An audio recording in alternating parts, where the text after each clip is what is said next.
Gold trusted gold buyers. మీరు తాకట్టు పెట్టిన బంగారాన్ని విడిపించి ఈ రోజు ఉన్న మార్కెట్ ధరకు కొనబడను.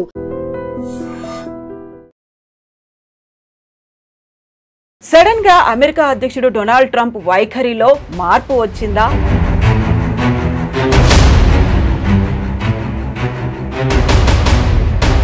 భారత్ ని దూరం పెడితే జరగబోయేటువంటి నష్టాలేంటో తెలిసొచ్చాయా? డొనాల్డ్ ట్రంప్ వైఖరిలో కనిపిస్తున్నాయి. సో మొన్నటి దాకా 25% కాదు 50% అన్నారు. ఆ తర్వాత మనమేమో డోంట్ కేర్ అన్నట్టుగా కొంచెం పట్టించుకోలేదు, పక్కకు వచ్చేసాము. చైనా అండ్ రష్యాతో బంధాలు డెవలప్ చేసుకున్నాము, 40 కంట్రీస్తో మళ్ళీ ఎక్స్పోర్ట్స్ చేయాలని ఇవన్నీ ఆలోచనలు ఉన్నప్పుడు సడన్గా ఒక టేక్ బ్యాక్ అయ్యారా?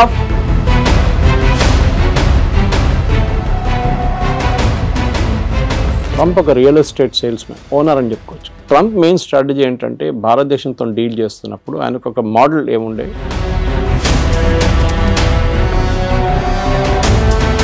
కాకపోతే ఇక్కడ డబుల్ స్టాండర్డ్ ఏమన్నా ఉందా? మీరు చెప్పినట్టుగా వాళ్ళని పంపించేస్తున్నారు, లేకుంటే స్టూడెంట్స్ని రానివ్వట్లేదు, అక్కడ ఉన్నటువంటి వీసాలను కట్ డౌన్ చేస్తున్నారు అనే దాంతో పాటుగా ట్రంప్ మనతో మాట్లాడడానికి ఇంట్రెస్ట్ చూపిస్తున్నారు. 4 సార్లు మోదీ కాల్ చేశారంట. నేను మోదీతో మాట్లాడబోతున్నాను next week and I'm very happy to will do the trade deal with India very soon అన్న. నవంబర్ డెడ్ లైన్ మనం ఆల్రెడీ పెట్టుకున్నాం ముందే.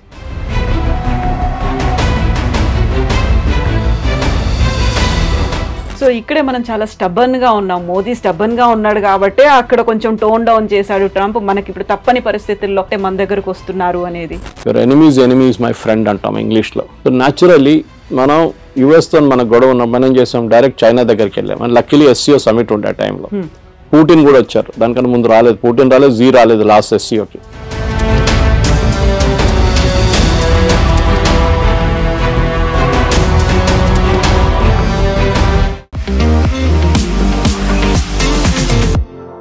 నమస్తే, నేను Kavitha. Welcome to I dream news and నిజాలు. సడన్ గా అమెరికా అధ్యక్షుడు డొనాల్డ్ ట్రంప్ వైఖరిలో మార్పు వచ్చిందా? భారత్ ని దూరం పెడితే జరగబోయేటువంటి నష్టాలేంటో తెలిసొచ్చాయా? ఎందుకని సడన్ ట్విస్ట్లు, టర్న్లు డొనాల్డ్ ట్రంప్ వైఖరిలో కనిపిస్తున్నాయి? మనతో పాటుగా ఉన్నారు సీనియర్ జర్నలిస్ట్ సురేష్ కొచ్చతిల్ గారు. సార్ నమస్తే. నమస్తే. సో మొన్నటి దాకా 25% కాదు 50% అన్నారు. ఆ తర్వాత మనమేమో డోంట్ కేర్ అన్నట్టుగా కొంచెం పట్టించుకోలేదు, పక్కకు వచ్చేసాము. చైనా అండ్ రష్యాతో బంధాలు డెవలప్ చేసుకున్నాము, 40 కంట్రీస్తో మళ్ళీ ఎక్స్పోర్ట్స్ చేయాలని ఇవన్నీ ఆలోచనలు ఉన్నప్పుడు సడన్గా ఒక టేక్ బ్యాక్ అయ్యారా? ఫుడ్ డౌన్ అయిపోయారు? ఏమైంది అక్కడ అసలు ట్రంప్ వైఖరిలో? ఎందుకు అలా కనిపిస్తోంది? ట్రంప్ ఒక real estate salesmen, okay, owner అని చెప్పుకోవచ్చు. మన జీవితం అంతా రియల్ ఎస్టేట్ అమ్మేయడం. మనకు అందరు తెలుసు రియల్ ఎస్టేట్ వాళ్ళు ఎట్లా మాట్లాడతారని. వాళ్ళకు ఒక అగ్రెషన్ ఉంటుంది వాళ్ళ దాంట్లో.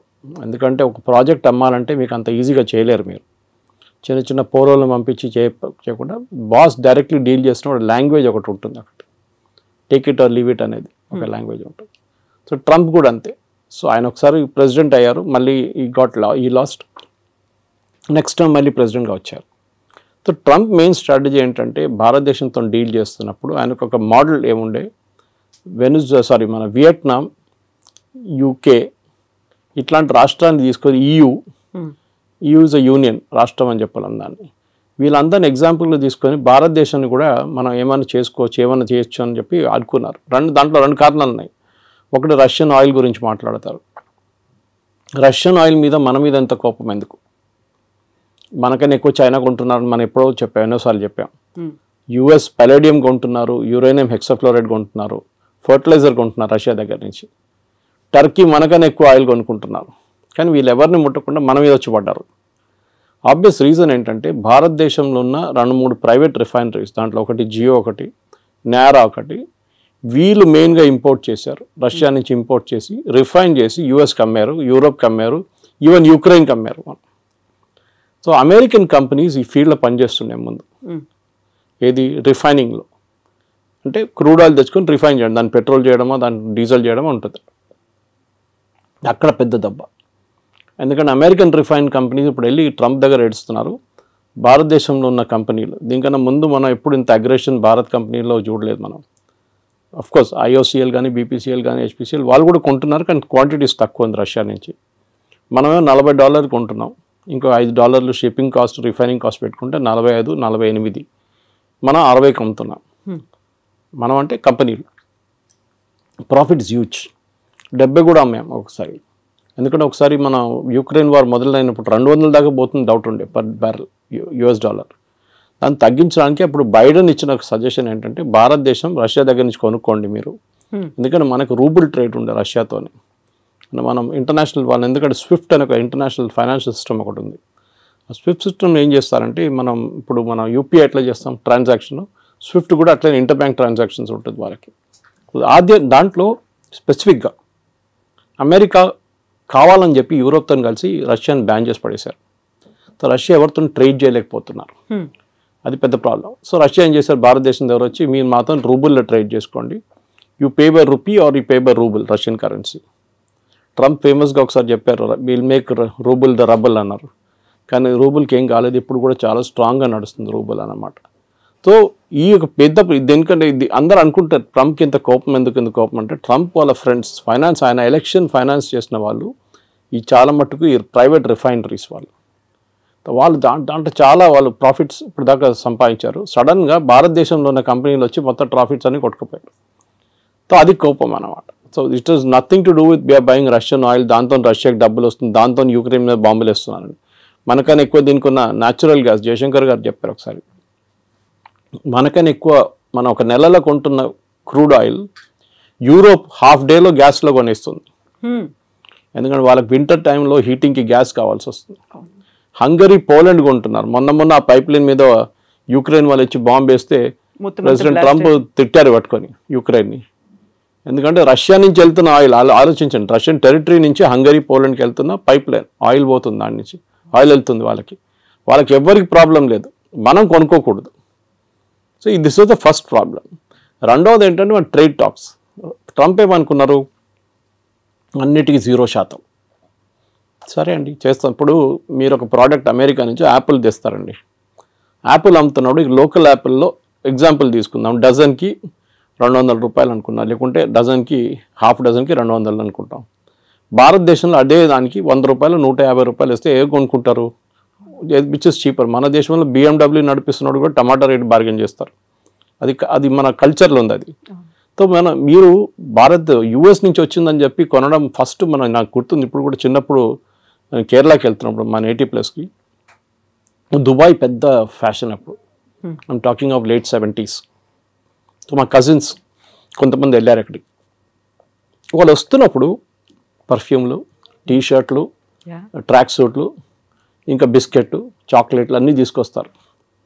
సో అక్కడ ఒక డిస్ట్రిబ్యూషన్ ప్యాటర్న్ ఉంటుండే, రాగానే ఫస్ట్ సరౌండర్ చేసుకుంటారు, మొత్తం సరౌండ్ చేసి నాకేం తీసుకొచ్చాను అడిగితే వాడికి పర్ఫ్యూమ్ తీసుకో, ఒక బిస్కెట్ తీసుకో, చాక్లెట్ తీసుకో అని ఇచ్చేస్తారు. ఏజ్ బట్టి ఉంటుంది, కొంతమందికి టీషర్ట్లు. ఆ ఫ్యాషన్ అది పోయింది కదా మొత్తం. ఎందుకంటే ఇప్పుడు కావాలంటే మన దగ్గర నుంచి కొనుక్కెళ్తారు అందరు. ఇప్పుడు ఒక డ్యూటీ ఫ్రీ షాప్ పెడితే కూడా మీకు చూడండి మ్యాక్సిమం సేల్ లిక్కర్లు అవుతుంది, ఇంకే కాదు. పర్ఫ్యూమ్లు అంతా భారతదేశం దొరుకుతుంది, మీరు కస్టమర్ నోటిఫైడ్ షాప్కి వెళ్తే మీకు దొరుకుతుంది, నార్మల్ షాప్లో దొరుకుతుంది, మీకు బయట నుంచి ఎందుకు ఫ్యాషన్. US ప్రాబ్లం ఏంటంటే మా ప్రోడక్ట్ మేము భారతదేశంలో అమ్మాలి, మీరు డ్యూటీ తగ్గించండి. ట్రంప్ ఎప్పుడు చెప్తున్న ఒక ఎగ్జాంపుల్ హార్లీ డేవిడ్సన్, మీరు వినుంటారు. హార్లీ డేవిడ్సన్ మీద 150%, 200% పెట్టారు. ఇలా హార్లీ డేవిడ్సన్ మీద మీరు 300% కూడా పెట్టండి, ఏ ప్రాబ్లం ఉండదు. ఎందుకంటే అది కొనాల్సిన కొంటాడు, దాని క్రేజ్ తగ్గదు. క్రేజ్ అని కదా, క్రేజ్ ఒకటి, ఇట్స్ ఆస్పిరేషనల్ ప్రోడక్ట్ అంటాం మన ఇంగ్లీష్లో. ఒక యాపిల్ ఐఫోన్ లాగా, ఒక నాలాంటి వాళ్ళు ఒక OnePlus ఫోన్ నడిపిస్తున్నాడు, యాపిల్ ఐఫోన్ ఒక ఆస్పిరేషనల్ ప్రోడక్ట్గా ఉంటుంది. కానీ నాకు ఆ ప్రాబ్లం లేదు. ఓకే, మా కూతురు దగ్గర ఐఫోన్ ఉంది, కానీ నేనప్పుడు నా ఎంత సింపుల్ ఫోన్ అంత సింపుల్ నడిపించు. కానీ కొంతమందికి ఆస్పిరేషనల్ ప్రోడక్ట్స్ ఉంటుంది. ముందు US నుంచి వస్తున్న US ప్రోడక్ట్స్ మీద చాలా క్రేజ్ ఉండే, మేడ్ ఇన్ USA. అది మేడ్ ఇన్ చైనా అని యాక్చువల్లీ, దాన్ని స్టిక్కర్ పెట్టేసి మేడ్ ఇన్ USA చేసి మనకు అమ్ముతారనమాట. సో దాంట్లో మెయిన్గా మనకి మిషనరీ అక్కడి నుంచి వచ్చే కార్ల మీద మనకు ప్రాబ్లం లేదు. ఆల్రెడీ టెస్లా అమ్ముతున్నారు, బాంబేలో షోరూమ్ వచ్చేసింది, అమ్ముతున్నారు. మనకు మహారాష్ట్ర మినిస్టర్ కొన్నారంట first buyer of particular brands అన్ని స్కూల్కి పంపించడానికి. సో మన దగ్గర డబ్బులు ఉన్న వాళ్ళు ఉన్నారు, కొంటారు. ఎవరు అన్నారు India is a rich nation of poor people అని. సో అట్లా అనమాట. సో ఇక్కడ మన దగ్గర కొనడానికి చాలామంది ఉంటారు. సో మీరు ఏ రేట్ వేసినా కానీ కొంటారు. సార్ తగ్గిస్తాం, మీకు ఏం బెనిఫిట్ వస్తుంది, మీరు ఇంకా 10 మోటార్ సైకిల్ ఎక్కువ అమ్ముతారా, అమ్మేసుకోండి, ప్రాబ్లం. ఎందుకంటే మనకు ఆ రేంజ్లో హార్లీ డేవిడ్సన్ రేంజ్లో మన ప్రోడక్ట్స్ లేవు. హార్లీ డేవిడ్సన్ కాంపిటీషన్ BMW లాంటి బైక్స్తో ఉంటుంది, లేకుంటే మిగతా హైబూసా లాంటి బైక్స్తో ఉంటుంది, హై ఎండ్ బైక్స్తో ఉంటుంది. మన దగ్గర మనం వస్తున్నాం హై ఎండ్కి, కానీ మన దగ్గర ఇండియాలో ఒక మిడిల్ క్లాస్కి ఒక నార్మల్ బైక్ ఒక ప్లేస్ నుంచి ఒక ప్లేస్కి వెళ్ళడానికి బైక్ కావాలి. రేసింగ్ బైక్లు కానీ మిగతా కానీ యంగ్స్టర్స్కి ఒక ఆస్పిరేషనల్ ప్రోడక్ట్గా ఉంటుంది. Second, agriculture imports. వాళ్ళు యుఎస్లో చాలా హెవీ సబ్సిడీ ఇస్తారు ఫార్మర్స్కి. ఇంకోటి వాళ్ళ టెక్నాలజీ చాలా అడ్వాన్స్డ్. మన దగ్గర మన భారతదేశం అన్నిటికంటే పెద్ద ప్రాబ్లం అగ్రికల్చర్లో టెక్నాలజీ యూజ్ చేయట్లేదు. చేస్తున్నాం కానీ చాలా తక్కువ. మీరు సౌత్లో చూడండి అండ్ పంజాబ్తో కంపేర్ చేయండి. హార్వెస్టింగ్ మొత్తం మెకనైజ్డ్ అయిపోయింది పంజాబ్లో కంప్లీట్గా. మనం యూఎస్లో చూస్తుంటే కదా థ్రెషర్స్ వెళ్తుంటుంది, దాని నుంచి లారీలో పడుతూనే ఉంటుంది. అది మన దగ్గర సౌత్లో ఇంకా మాన్యువల్ టైప్ నడుస్తుంది. సరే ట్రాక్టర్లు యూజ్ చేస్తున్నారు, మిగతా అన్నీ ఉన్నాయి, కానీ ఇప్పుడు కూడా మన దగ్గర టెక్నాలజీ ఎక్కువ వాడలేదు. మన ప్రొడక్టివిటీ చాలా తక్కువ అగ్రికల్చర్లో. వెరస్ యూఎస్లో ప్రొడక్టివిటీ చాలా ఎక్కువ, ఎందుకంటే వాళ్ళు మిషనరీ చాలా యూజ్ చేస్తారు, దానికి సబ్సిడీ గవర్నమెంట్ ఇస్తారు. మన దగ్గర సబ్సిడీ ఎట్లా ఇస్తారు? ఫర్టిలైజర్ ఇస్తారు, ఎంఎస్పి కొంటాం మనం, అది కాకుండా నీళ్ళు ఫ్రీ, ఎలక్ట్రిసిటీ ఫ్రీ. అమెరికా ఏమంటున్నారంటే నీళ్ళు ఫ్రీయా, ఎలక్ట్రిసిటీ ఫ్రీయా, ఫర్టిలైజర్ ఫ్రీయా, మీకు విత్తనాల మీద కూడా సబ్సిడీ, ఇదన్నీ కలుపుకొని ప్రోడక్ట్ కాస్ట్లు వేయాలంటున్నారు వాళ్ళు. అంటే మీరు ఒక కిలో బియ్యం మీరు ఎంఎస్పిలో 30-35 రూపాయలు కొంటే యాక్చువల్ కాస్ట్ దానిది 70 రూపాయలు 80 రూపాయలు. దానికోసం నేను షాప్కి వెళ్ళి కొనుక్కుంటే 70 రూపాయలు నడుస్తుంది ఇప్పుడు సోనా మసూరి. ఎందుకంటే that's actual cost, subsidy without subsidy. Ration షాపులు అమ్మేది సపరేట్. సో యూఎస్ ఏమంటున్నారు, మేము సబ్సిడీ ఇస్తున్నాం, కరెక్ట్, మీరు కూడా ఇస్తున్నారు కదా, సో మన ఇద్దరు 0-0 చేసుకుందాం. సో మనకు పిచ్చేం లేదు అమెరికా నుంచి వచ్చే బియ్యం కొనడానికి. ఇక్కడున్న బియ్యం మనం బాగుంటుంది, మనకు సర్ప్లస్ ఉంది, and we like the local taste. అక్కడి నుంచి వచ్చే కొన్ని ప్రోడక్ట్స్ ఉండొచ్చు కావాలంటే. Soybean for example, America is big producer of it, Ukraine is big producer. భారతదేశంలో ఎప్పుడు కూడా మన దగ్గర సన్ఫ్లవర్ ఆయిల్ కానివ్వండి, మిగతా ఆయిల్స్ చాలా మటుకు ఎక్సెప్ట్ ఫర్ కోకోనట్ ఆయిల్ పక్కన పెడితే అన్నీ ఇంపోర్టెడ్. మన దగ్గర లోకల్ ప్రొడక్షన్ చాలా తక్కువ. ప్రొడక్షన్ ఎందుకంటే కాస్ట్ చాలా ఎక్కువ. సో నేను మొన్ననే ఒక ఇంటర్వ్యూ చేసిన ఒక ఎండి తనకు ఇట్లాంటి ఆయిల్ కంపెనీ, ఆయన చెప్పారు ఈ మ్యాట్ that we import everything, almost everything మనం ఇంపోర్ట్ చేస్తాం. మన ఇండియాలో తయారయ్యే సన్ఫ్లవర్కి అంత క్వాలిటీ లేదు, బయట నుంచి వచ్చే సన్ఫ్లవర్ క్వాలిటీ చాలా బాగుంది అంటాం, and cost is very less, ఎందుకంటే మెకనైజేషన్ అగైన్. మన దగ్గర ఒక పొలాల్లో ఒక 1/2 ఏకర్లో 20 మంది పనిచేస్తే వాళ్ళ జీతాలు కంపేర్ టు ఒక మెకనైజ్ ప్రాసెస్ పెడితే ఏంటి? మళ్ళీ మన వాళ్ళు ఏడుస్తారు, కమ్యూనిస్ట్ వాళ్ళు స్పెషల్లీ ఏడుస్తారు, ఇది మిషన్ తీసుకొస్తే ఉద్యోగం ఉండదు కదా అని చెప్పేసి. పని ఉండదు కదా మనుషులకి, అందరూ లేబరర్స్ ఏం చేస్తారు, ఇక్కడ పొద్దున వచ్చి నిలబడతారు కదా వర్క్ కోసం, అడ్డాల్లో నిలబడతారు కదా, వాళ్ళ సంగతి ఏంటని అడుగుతారు. కరెక్ట్, అది మనకు కూడా ఇప్పుడు కూడా అగ్రికల్చర్ మీద 60% ఎంప్లాయ్మెంట్ అగ్రికల్చర్ సెక్టర్లో ఉంది మన దగ్గర. So we cannot wish that away. So but at the same time మనం ఏం చేయాలంటే ఒక ప్రొడక్టివిటీ కూడా పెంచాలి. సో అమెరికా ఏమంటున్నారు, మా దగ్గర తీసుకోండి అంటే వాళ్ళ ప్రోడక్ట్ కాస్ట్ తక్కువ ఉంటుంది. వాళ్ళు ఏ ప్రోడక్ట్ అగ్రికల్చర్ అమ్మినా కానీ తక్కువ ఉంటుంది బికాజ్ ఆఫ్ మెకనైజ్ కాస్ట్. మూడవది, వాళ్ళ దగ్గర కొనేటప్పుడు వాళ్ళు అడుగుతున్న మీరు మిల్క్ ప్రోడక్ట్స్ కొనమంటున్నారు వాళ్ళు. ముందు మీకు గుర్తుంటుంది కదా, నేను చిన్నప్పుడు ఉన్నప్పుడు వెరీ యంగ్, బయట నుంచి అమెరికా నుంచి పాలు తెప్పించుకుంటుండే మనం. పాలు అని కాదు, పౌడర్. మన దగ్గర మిల్క్ ప్రొడక్షన్ లేకుండే, చాలా తక్కువ ఉండే. మీరు 1 లీటర్ పాలు కొనాలంటే మీరు లైన్లో నిలబడాలి, పొద్దున్నెళ్ళి 5 గంటలకు గిన్నె ఒక బర్తన్ తీసుకొని నిలబడితే మీకు 6:30కు 7 గంటలకు 1/2 లీటర్ పాలు దొరుకుతుంది. ఒకసారి అది కూడా దొరకదు. దాని తర్వాత మన అమూల్ చూసాం, అమూల్ రెవల్యూషన్ వచ్చింది, మదర్ డైరీ కానీ మిగతా. మళ్ళీ ఇప్పుడు అన్ని ప్రైవేట్ డైరీలు వచ్చి మీకు ఎక్కడ కావాలి పాలు మీ ఇంటికి తెచ్చిస్తారు ఇప్పుడు ప్రాబ్లం. కానీ ఒక టైంలో ఉండే, ఇప్పుడున్న యంగ్స్టర్స్కి తెలియదు, ఇప్పుడున్న చాలామందికి యంగ్ జనరేషన్కి తెలియదు, పాల కోసం కూడా మనం లైన్లో నిలబడుతుండే. అప్పుడు మనం అమెరికా నుంచి తెప్పించుకున్నాం milk products, milk powder special పిల్లలకి ఇవ్వడానికి ఇస్తుండే అప్పుడు. దాని తర్వాత అమూల్ స్ప్రే వాళ్ళు కూడా ఇంట్రడ్యూస్ చేస్తారు ఇండియాలో. ఇప్పుడు వాళ్ళు ఏమంటారు, మా దగ్గర మీరు మిల్క్ ప్రొడక్ట్స్ కొనండి అంటారు. మన ప్రాబ్లం ఏంటంటే అమెరికాలో ఉన్న ఆవులకి పెడుతున్న తిండిలో నాన్ వెజ్ ఎక్కువ, అంటే బీఫ్ ప్రోడక్ట్స్ ఎక్కువ. వాళ్ళు బీఫ్ని డ్రై చేసి, ఇప్పుడు మన క్యాట్స్కి పెడతాం చూడండి, కుక్కలు పెడతాం, అది ఫుడ్ ఉంటుంది, విస్కాస్ ఉంటుంది, పెడిగ్రీ ఉంటుంది, విస్కాస్ ఉంటుంది. That kind of product is given to cows also. So మన దగ్గర ఒక నార్మల్ ఇండియన్కి మీరు ఎంత నాన్ వెజ్ తిన్నా కానీ మిల్క్లో నాన్ వెజ్ అనగానే అయే అంటారు. ఆవుకు కూడా పెడుతున్నారు, అదే ఆవుని రేపు చంపేసి మళ్ళీ ఇంకో ఆవుకు పెడతారు తిండి వాళ్ళు. అది వాళ్ళ లాజిక్ వాళ్ళది, అది వాళ్ళ ఇండస్ట్రీ అట్లనే పనిచేస్తుంది. ప్రొడక్టివిటీ తగ్గిపోయిందో 20 లీటర్ 30 లీటర్ కన్నా తక్కువ వచ్చిందో, వాళ్ళు 20-30 వాళ్ళ ప్రొడక్టివిటీ. మన దగ్గర 6 లీటర్లు ఇస్తూ కూడా మనం పని నడిపించుకుంటాం మనం ఈ చిన్న చిన్న ఊర్లంతా. ఇది ప్రాబ్లం. సో అమెరికా నుంచి మూడో ప్రోడక్ట్ మిల్క్. మనం చెప్పాం no, we will not buy. మీరు తీసుకొస్తే కూడా నా లాజిక్ ఏంటంటే మీరు అలౌ చేయండి, కానీ made in America with non veg అని టేప్ పెట్టండి, ఎంతమంది కొంటారు చూద్దాం. With that red signal symbol. అదా, అది రెడ్ అయితే ఎట్లా ఉంటుంది, అది కొంతమందికి అది తెలియదు. కానీ ఇది మీరు ఒక క్యాంపెయిన్ నడిపేయండి, ఇది అమెరికా నుంచి వచ్చిన ప్రోడక్ట్, దీంట్లో నాన్ వెజ్ ఉంది, సో బీ కేర్ఫుల్. పాలలో కూడా పిల్లలకి మీ పిల్లలకి ఇదే పాలు పెడతారా, మీరు పొద్దున్న తాగే ఛాయ్ ఇదేనా, మీరు హోటల్కి వెళ్ళి తాగే ఛాయ్లో నాన్ వెజ్ ఉంటుంది, అది కావాలన్నా వద్దా అని అడిగితే యాక్చువల్లీ ఎవరు కొనరు. కానీ మిల్క్ ప్రోడక్ట్స్ బై ప్రోడక్ట్స్ ఉంటుంది, అది బహుశా కొనవచ్చు. కానీ మన దగ్గర కూడా అమూల్ లాంటి కంపెనీస్ చాలా మటుకు ప్రైవేట్ సెక్టర్లో మొత్తం ఫ్లడ్ చేసేసినాయి మార్కెట్లో. మన ముందు బటర్ కానీ చీజ్ కానీ చిన్న చిన్న వేరియేషన్స్ ఉంటుండే, ఇప్పుడు దాంట్లోనే ఒక 10 వేరియేషన్స్ వచ్చేసినాయి. సో ఈ 3 ప్రోడక్ట్స్ నేను చెప్పిన దాని ప్రకారం, ఒకటి అగ్రికల్చర్, ఒకటి ఫ్రూట్స్ అండ్ వెజిటబుల్స్, ఒకటి లెంటిల్స్ అంటే సోయాబీన్ మిగతాది, అండ్ మిల్క్. ఇక్కడ మనకు ప్రాబ్లం ఉంది. సో పీయూష్ గోయల్ గారు లాస్ట్ 1 సంవత్సరం నుంచి ట్రంప్ అధికారం వచ్చే ముందు కూడా నెగోసియేషన్స్ చేస్తున్నారు యూఎస్తో. కానీ యూఎస్కి అన్నిటికంటే పెద్ద కంప్లైంట్ ఎప్పుడైనా వెరీ హై టారిఫ్ కంట్రీ, ఇప్పుడు కూడా అంటూ ఉంటారు Trump, India is got a very high tariff అంటారు. యాక్చువల్లీ చూస్తే టారిఫ్ అంత ఎక్కువ లేదు, మనకన్నా ఎక్కువ టారిఫ్ వాళ్ళే ఇస్తున్నారు మన ప్రోడక్ట్స్ మీద. ఫర్ ఎగ్జాంపుల్ మన వైపు నుంచి వెళ్తుంది బాస్మతి రైస్ తీసుకుందాం. బాస్మతి రైస్ మనం పాకిస్తాన్, ఈ 2 దేశాల నుంచే బాస్మతి యూజువలీ ప్రొడ్యూస్ అవుతుంది. మన క్వాలిటీ కొంచెం బాగుంది పాకిస్తాన్ కన్నా. అక్కడ బాస్మతి ఎవరు యూజ్ చేస్తారు, ఇండియన్సే యూజ్ చేస్తారు. అక్కడ ఉన్న ఇండియన్ రెస్టారెంట్స్ కానీ ఇండియన్ డయాస్పోరా వాళ్ళు యూజ్ చేస్తారు. మీరు ఎక్కడి నుంచి తెప్పించుకుంటారు, టర్కీ నుంచి తెప్పించుకుంటారా బాస్మతి, అక్కడ ఉండదు వాళ్ళు. So you have to buy, they will buy. సో ఇప్పుడు మీరు $5 ఇస్తే మీరు $10 కొంటున్నారు ఇప్పుడు టారిఫ్తో. Okay, that is one. రెండవది జెమ్స్ అండ్ జ్యువెలరీ, దాని Surat is the centre for that. లోకంలో ఎక్కడైనా డిబియర్స్ కానీ సౌత్ ఆఫ్రికా నుంచి వచ్చే డైమండ్స్, ఎక్కడైనా దుబాయ్ నుంచి వచ్చే డైమండ్స్ పాలిష్ చేస్తున్నంత సూరత్లో నడుస్తుంది. కటింగ్ అండ్ పాలిషింగ్ సెంటర్ అది. సో అక్కడి నుంచి చాలా మటుకు మనం యూఎస్కి పంపిస్తాం, సెలబ్రేట్ దానికి యూజ్ చేస్తాం, ఎంగేజ్మెంట్ కానివ్వండి, వెడ్డింగ్ రింగ్స్ లాగా యూజ్ చేస్తాం. ఎందుకంటే diamond is not use for any other thing in US, మనలాగా కాదు. మన దగ్గర జ్యువెలరీకి ఎక్కువ ఇది ఉంటుంది, కొంచెం ఫ్యాసినేషన్ ఉంటుంది అనమాట. అది మనం అమ్మొచ్చు. మన దాంట్లో ప్రోడక్ట్ కూడా మూడోది టెక్స్టైల్, మన దగ్గర నుంచి వెళ్ళేది టెక్స్టైల్ కూడా ఇప్పుడు కొంచెం మందికి ఇంపాక్ట్ అయింది. కానీ మన వాళ్ళు మర్చిపోతున్నారు, ఇక్కడున్న మీడియా కూడా అర్థం కావట్లేదు. మీరు రేపు అమెరికన్ మార్కెట్ టార్గెట్ కానీ వాల్మార్ట్లో అమ్మాల్సిన ప్రోడక్ట్ మీరు ఇవాళ రాత్రి పంపారు ఇక్కడి నుంచి.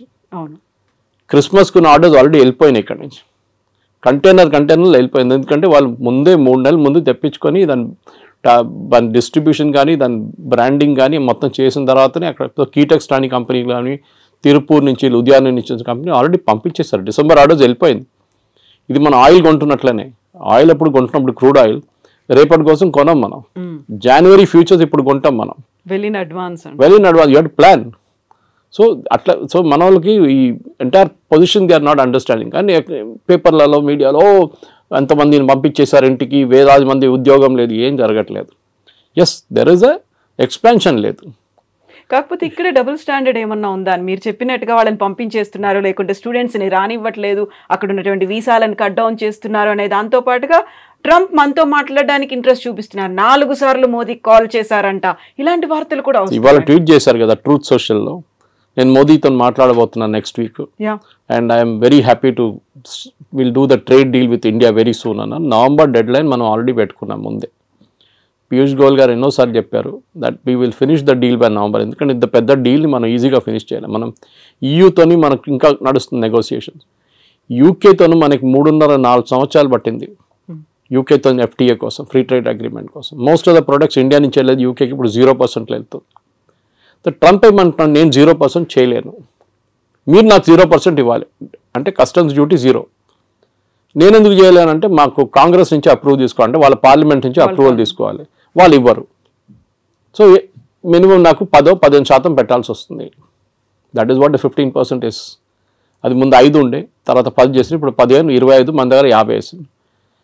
అగైన్ రష్యన్ ఆయిల్ గురించి మాట్లాడుతున్నప్పుడు సేమ్ ప్రాబ్లం. రష్యన్ ఆయిల్ని మనం ఇంకా కొంటామని చాలా క్లియర్గా ప్రధానమంత్రి చెప్పలేదు, కానీ మిగతా అందరూ మాట్లాడుతూ చెప్పారు. జయశంకర్ గారు కానీ మిగతా ఫారిన్ మినిస్టర్ మాట్లాడుతూ we will buy oil from the best source possible.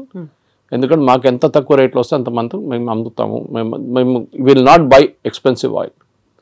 US ఏమంటున్నారు, మా దగ్గర నుంచి ఆయిల్ షేల్ ఆయిల్ ఉంటుంది వాళ్ళ దగ్గర నుంచి దాట్ ప్రోడక్ట్ కాస్ట్ ఎక్కువ ఉంటుంది షేల్ ఆయిల్ది. అది కూడా distance of shipping it. US నుంచి ఇండియాకి తీసుకురావాలంటే ఆయిల్ మీకు వెస్ట్ ఏషియా నుంచి దగ్గర పడుతుంది, రష్యా నుంచి కూడా ఈజీగా తెప్పించుకోవచ్చు, ప్రాబ్లం లేదు, పెద్ద డిస్టెన్స్ ఏం లేదు. ఎందుకంటే రష్యాకి డిఫరెంట్ పైప్ లైన్స్ ఉన్నారు. మన గ్వాడర్ పోర్ట్ మన ఇరాన్లో డీల్ చేస్తున్నాం చూడండి, we're planning to bring the oil there.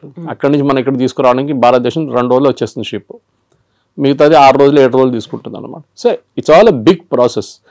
కానీ మన దగ్గర ఉన్న మీరు అడిగిన స్టూడెంట్స్ అడిగారు, ఇట్స్ అ డిఫరెంట్ థింగ్. అది దానికి పెద్ద ప్రాబ్లం ఉంది, లేదని చెప్పలేము.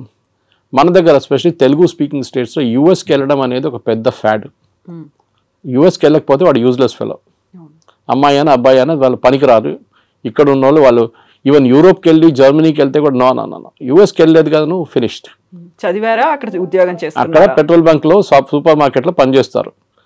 ట్రంప్ ఏమంటున్నారు, మీరు చదవడానికి వచ్చారు, చదవండి, దాని తర్వాత వెళ్ళిపోండి. ఆప్షన్లో ఓపీటీస్ ఉన్న ట్రైనింగ్ ఉంటుంది, ఇంకా 2 సంవత్సరాలు ఉండొచ్చు కావాలంటే. మిస్యూజ్ చేస్తున్నారు, అందరూ అనట్లేదు, సర్టన్ పర్సంటేజ్ వాళ్ళు. ఇప్పుడు వాళ్ళు ఏం చేస్తున్నారంటే క్రాక్ డౌన్ అక్కడ నడుస్తుంది. 4600 మందిని లాస్ట్ 3 నెలలు పంపించేశారు ఇండియాకి స్టూడెంట్స్ని. ఎందుకంటే కోర్స్ అయిపోయిన తర్వాత కూడా అక్కడ ఏదో చిన్న పని చేసుకుంటా ఇల్లీగల్గా చేస్తున్నారు. ఎవరైనా అమెరికన్ వర్కర్కో లేకుంటే లీగల్ వర్కర్కి $10 ఇవ్వాలంటే గంటకి, మన వాళ్ళు వెళ్ళి $5 పనిచేస్తారు.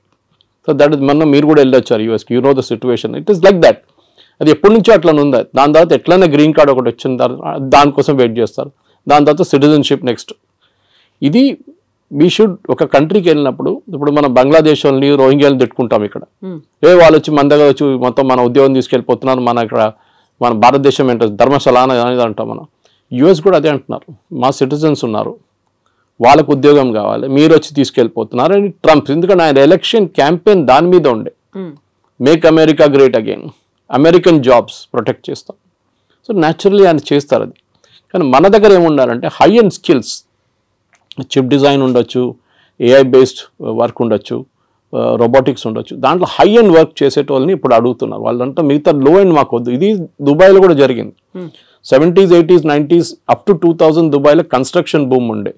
వర్కర్లు కావాలి, సిమెంట్ హ్యాండిల్ చేసే మిక్సర్స్ కావాలి, అట్లనే సెంటరింగ్ చేసేటోళ్ళు కావాలి, ప్లాస్టరింగ్ చేసేటోళ్ళు కావాలి, ఎలక్ట్రీషియన్స్ కావాలి. ఇప్పుడు ఆ ఫేస్ అయిపోయింది దుబాయ్లో. The construction face is over, now the maintenance face is going on. నడిపించడానికి మనుషులు కావాలి. So that skill is different అన్నమాట. మన వాళ్ళు ఏం చేస్తున్నారంటే ఇప్పుడు కూడా చదవడానికి ఎందుకు వెళ్తారు, కొన్ని యూనివర్సిటీస్ అసలు పేపర్లో కూడా ఉండదు, అట్లాంటి యూనివర్సిటీ కూడా వెళ్ళరు.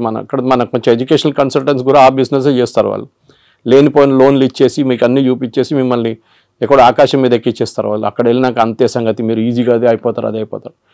అది ఎప్పుడు యూఎస్ పాపులారిటీ తగ్గిందో, టఫ్ అయిపోయినప్పుడు కెనడా మొదలు పెట్టారు.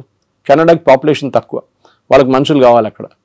So naturally they are asking, ఇండియన్స్ని అలౌ చేస్తున్నారు, చాలా మటుకు వెళ్తున్నారు అక్కడ కూడా.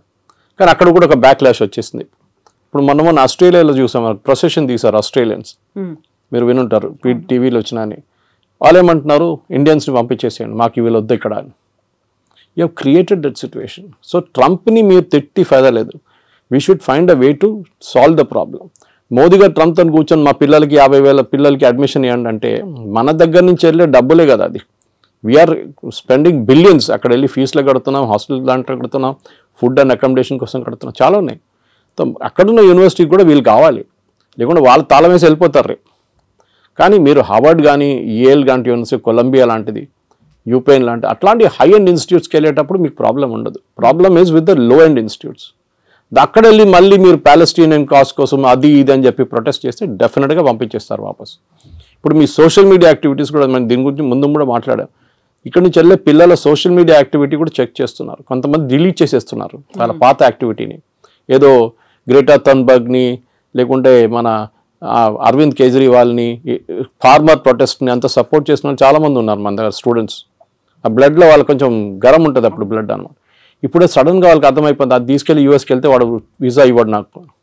ఇప్పుడు ఇన్ పర్సన్ వీసా రామంటున్నారు వాళ్ళు, from the country of origin. If you're an Indian country, ఇండియాకి వచ్చి మీరు వీసా ఇంటర్వ్యూ అటెండ్ చేయండి. చాలా మార్పులు వస్తున్నాయి. కానీ మోదీ చేసేది ట్రేడ్ డీల్ అండ్ ట్రంప్తోని, ఎడ్యుకేషన్ డీల్ కాదు. ఎడ్యుకేషన్ డీల్ చేయాల్సింది సపరేట్ సెక్షన్ అది. దానికి మనం ఫస్ట్ ఆఫ్ ఆల్ మన వైపు నుంచి చాలా మార్పులు తీసుకురావాల్సింది. We should ensure that only the best of the students will go there. ఏదో యూఎస్కి వెళ్ళాలని కాదు, because there are enough options. మీకు జర్మనీకి వెళ్ళొచ్చు, మీరు ఫ్రాన్స్కి వెళ్ళొచ్చు, మీరు యూరోప్లో చాలా కంట్రీస్ ఉన్నాయి. ఓకే, దాని తర్వాత మన వాళ్ళు కెనడా అయిపోయిన తర్వాత ఆస్ట్రేలియాకి వెళ్ళారు, మీకు గుర్తుంటుంది, అక్కడ కూడా backlash. So let us not build a system wear Indians అనగానే వీ డోంట్ వాంట్ దమ్ అని చెప్పకుండా మనం ట్రేడ్ డీల్ కానివ్వండి, ఎడ్యుకేషనల్ డీల్ కానీ అన్ని చేయించుకోవాల్సి వస్తుంది. సో ఇక్కడే మనం చాలా స్టబర్న్గా ఉన్నాం. మోదీ స్టబర్న్గా ఉన్నాడు కాబట్టి అక్కడ కొంచెం టోన్ డౌన్ చేశాడు ట్రంప్. మనకి ఇప్పుడు తప్పని పరిస్థితుల్లో అనివార్యత ఉంది కాబట్టి మన దగ్గరకు వస్తున్నారు అనేది. జియో పాలిటిక్స్ అదే ఉంటుందండి. Your enemy is my friend అంటాం ఇంగ్లీష్లో. సో న్యాచురల్లీ మనం యుఎస్తో మన గొడవ ఉన్న మనం ఏం చేసాం, డైరెక్ట్ చైనా దగ్గరికి వెళ్ళాం. అండ్ లక్కీలీ SCO సమిట్ ఉండే ఆ టైంలో పుటిన్ కూడా వచ్చారు. దానికన్నా ముందు రాలేదు, పుటిన్ రాలేదు, జీ రాలేదు లాస్ట్ SCOకి. మోదీ గారు వెళ్ళారు, ముగ్గురు కలిసి ఫోటో ఒకటి ఫేమస్ ఫోటో ఒకటి ఉంది. దాంతో ట్రంప్ భయపడి ట్రంప్ ట్వీట్ కూడా చేశారు ట్రూత్ సోషల్లో, that gone to the dark China అని చెప్పేసి. ట్రంప్కి అన్నిటికంటే పెద్ద భయం రష్యా కాదు, China. Actually economically, manufacturing wise and military wise China యూఎస్కి చాలా పెద్ద కాంపిటీషన్. రష్యా కూడా ఉన్నారనుకోండి, కానీ రష్యా యుక్రెయిన్ వార్ తర్వాత కొంచెం వాళ్ళ మ్యానుఫ్యాక్చరింగ్ దెబ్బతిన్నది, స్పెషల్లీ వాళ్ళ డిఫెన్స్ మ్యానుఫ్యాక్చరింగ్. కానీ దే విల్ పికప్, దాంట్లో ప్రాబ్లం. ఇప్పుడు మీరు రష్యన్ జీడిపి చూస్తే US జీడిపి కన్నా ఎక్కువ వాళ్ళది. కానీ వాళ్ళ ఫైనాన్షియల్ అంతా బ్లాక్ చేసి శాంక్షన్స్ పెట్టారు చాలా మటుకు. సో వాళ్ళ $300 బిలియన్ యూరోప్లో ఫ్రీజ్ అయిపోయింది వాళ్ళది. ఎస్, మనం టఫ్గా ఉన్నాం, టఫ్గా ఉండాల్సింది. టుడేస్ జియో పాలిటిక్స్లో మీరు బెండ్ అయితే మిమ్మల్ని కోసి పడేస్తారు వాళ్ళు. యూ కెనాట్, మీరు స్ట్రైట్గా నిలబడి ఫైట్ చేయాల్సిందే. So that is the main thing we need to do. So ఇట్లాంటి పరిస్థితుల్లో డెఫినెట్గా మోదీ గారు చేసిన స్ట్రాటజీని మొన్న Jerusalem Post, Israeli newspaper, చాలా ఫేమస్ న్యూస్ పేపర్, వాళ్ళకు చాలా మంచి ఆర్టికల్ రాశారు. They were comparing Netanyahu and Modi. గాజాలో ఒక హాస్పిటల్ మీద ఒక స్ట్రైక్ జరిగింది, ఒక బాంబ్ అటాక్ ఇజ్రాయెల్ వాళ్ళు చేశారు. చేసినప్పుడు దాంట్లో 6 జర్నలిస్టు, కొంతమంది డాక్టర్లు చనిపోయారు. పెద్ద గొడవ అయింది. ఇజ్రాయలీ ప్రైమ్ మినిస్టర్ నెటన్యాహు, మళ్ళీ వాళ్ళ డిఫెన్స్ మినిస్టర్, వాళ్ళందరూ చీఫ్ ఆఫ్ స్టాఫ్ అందరూ అపాలజైజ్ చేశారు వచ్చి. Within 3-4 hours. Next day, third day తెలిసింది దాంట్లో 4 హమాస్ టెర్రరిస్ట్ ఉన్నాయని. ఇప్పుడు మీరు ఆల్రెడీ అపాలజైజ్ చేసేసారు, అపాలజీ రిటర్న్ తీసుకోలేరు. Should you have weighted? So వాళ్ళు అన్నారు learn from Modi. A reaction లేదు. ట్రంప్ అదన్నారు, ఇదన్నారు, తిట్టారు, అది అన్నారు, మోదీ ఫోన్ చేయట్లేదు అన్నారు, నేను అది చేస్తాను అన్నారు. Not even a single word. దానికోసం ఇంగ్లీష్ అంటారు పిక్చర్ స్పీక్స్ 1000 words అని. ఆ ఫోటో పెట్టేసి ఖతం చేస్తే మొత్తం ఇంపాక్ట్ వచ్చేస్తుంది అంత. సో ట్రంప్ దానికోసం దిగి వచ్చారు. ఎందుకంటే ట్రంప్కి ఇప్పుడు రష్యా చైనా కలిసే ప్రాబ్లం లేదు, వాళ్ళు న్యాచురల్ అలైస్ వాళ్ళు. కానీ అదే ఎందుకంటే ఇద్దరు డిక్టేటర్షిప్స్. మన దగ్గర అట్లా కాదు, మన దగ్గర డెమోక్రసీ ఉంది. So natural and this market 140 కోట్ల మంది ఉన్న మార్కెట్ ఇస్ హ్యూజ్ మార్కెట్, చాలా పెద్ద మార్కెట్. సో అట్లాంటి పరిస్థితుల్లో మన దగ్గర ఉన్న నాలెడ్జ్, మన దగ్గర ఉన్న టెక్నాలజీ అడ్వాంటేజ్, మన దగ్గర ఉన్న సైంటిఫిక్ పూల్, స్టెమ్ కానీ స్టెమ్ లాంటి కోర్సెస్ మన దగ్గర ఉన్నప్పుడు, మనలాంటి IITs, మనలాంటి IIMs ఉన్నప్పుడు డెఫినెట్గా ఇండియా ఇస్ ఫార్ అహెడ్. చైనాతో కాదు, but we're far ahead of other countries, మిగతా కంట్రీస్తో పోలిస్తే. కానీ ఎస్, చైనాతో మనకి ఇంకా చాలా క్యాచింగ్ అప్ ఉంది. ఎస్పెషలీ మ్యానుఫ్యాక్చరింగ్లో మనం 30 సంవత్సరాలు బిట్వీన్ 1970 and 1991 మనం we lost a lot of time. 60 నుంచి 90 దాకా మన మ్యానుఫ్యాక్చరింగ్ పెద్దగా దెబ్బతిన్నాం. మన ఈ సోషలిస్ట్ మోడల్కి వెళ్ళి రష్యన్ మోడల్ తీసుకొని పెద్ద పెద్ద స్టీల్ ప్లాంట్లు అన్నీ కట్టాం. That has become useless now.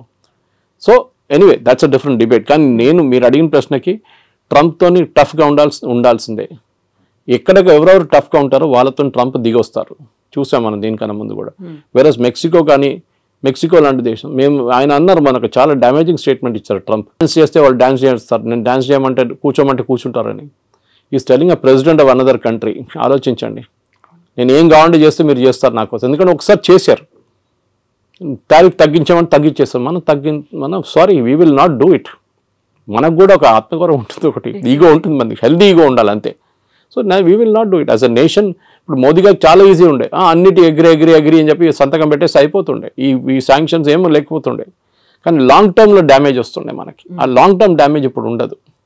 And that is the main thing. Long term damage పక్కన పెట్టేసి we have to now take care of. సరే, ట్రంప్ దిగొచ్చారు కదా, మనం కూడా మాట్లాడదాం. మనం కూడా ఇప్పుడు లేదు గుర్రం మీద కూర్చొని నేను మాట్లాడలే అని చెప్తే అట్లా కాదు కదా. So elephant and dragon are dancing అని చెప్పి ట్రంపే చెప్పారు. అండ్ డెఫినెట్లీ ఈ యొక్క troika of power, Russia, China, ఇండియాది, మనం దాన్ని డైల్యూట్ చేయకూడదు. ట్రంప్ ఇవాళ చెప్పారు, మళ్ళీ రేపు ఇంకా చెప్తారు. మళ్ళీ US can never be trusted. 71 వార్లు అదే చేశారు. మళ్ళీ దాని తర్వాత పోఖ్రాన్ 2 చేసినప్పుడు, వాజ్పేయి గారు ఉన్నప్పుడు అదే మన మీద శాంక్షన్స్ పెట్టారు, నాట్ టారిఫ్స్ కాదు. అంటే మీరు ఒక ప్రోడక్ట్ కొనలేరు, అమ్మలేరు, ఆ పరిస్థితికి వచ్చేసాం మనం కంప్లీట్గా. మన క్రయోజెనిక్ ఇంజిన్స్ కావాలంటే మొత్తం ఆపేశారు. నంబి నారాయణ గారిని కేసులో ఇరికిచ్చారు యుఎస్ వాళ్ళు, సిఏ యూజ్ చేసి. పాపం ఆయన అసలు ఎందుకు ఆ ప్రాజెక్ట్ డిలే చేయడానికి, ఎందుకంటే వివర్ పోక్రాన్ చేసామని చెప్పేసి. దాని తర్వాత చూడండి ఇప్పుడు Vajpayee refuse to bend. George Fernandes ఆ టైంలో దానికన్నా ముందు కోకోకోలాని బయట తరిమి కొడితే థమ్స్అప్ గ్రో అయింది అప్పుడు. ఇప్పుడు కూడా Thums Up is number 1 Indian brand. So అట్లా చాలా ఉంది. కొంతమంది అన్నారు KFC బాయ్కాట్ చేద్దాం, మన మెక్డానల్డ్స్ బాయ్కాట్ చేద్దాం, పెప్సీ తాగొద్దు, కోక్ తాగొద్దు. That's all childish. అది కాదు చేస్తే, అది మనం బంగ్లాదేశ్లో కూడా చూసాం అట్లాంటి ప్రొటెస్ట్ అంతా. మన దగ్గర మెచ్యూర్గా రియాక్ట్ కావాలి. మోదీ గారు is dealing in very very mature manner. ఇది అయిపోయిన తర్వాత డెఫినెట్గా yes we should negotiate. And నెగోషియేషన్లో మోదీ ఈజ్ ఛాంపియన్. ట్రంపే చెప్పారు అది. గుజరాతీతో బార్గెన్ చేయడం అనేది అంత ఈజీ కాదు. And Piyush Goyal is no less chartered accountant, he knows, ఆయన మినిస్ట్రీ ఆయనకు చాలా బాగా తెలుసు. కానీ it is not his own decision. ఆయన డిసిషన్ ఒకటే కాదు కదా, it is a cabinet decision. So డెఫినెట్గా ఎన్నోసార్లు తిరిగి వచ్చారు, తిరిగి వచ్చారు. Definite we will go half వే, వాళ్ళు కూడా హాఫ్ వే రావాల్సింది. మన అన్నిటికీ మనం ఎస్ చెప్పాం, కొన్నిటికి మనం ఎస్ చెప్తాం, వాళ్ళు కూడా కొన్నిటికి ఎస్ చెప్పాలి. మనకు కూడా యాక్సెస్ కావాలి యూఎస్ మార్కెట్కి. ఎవరో వచ్చి చెప్పారు ఐటీ మీద ట్యాక్స్ పెడుతున్నారు, it's a non sense thing. IT is not done that way. వీళ్ళకి అర్థం కాదు, మాట్లాడుతున్నారు కూడా అర్థం కాదు. ఎందుకు ఫార్మా మీద ఎందుకు పెట్టలేదండి 50%? వాళ్ళకి అవసరాలు ఉన్నాయి.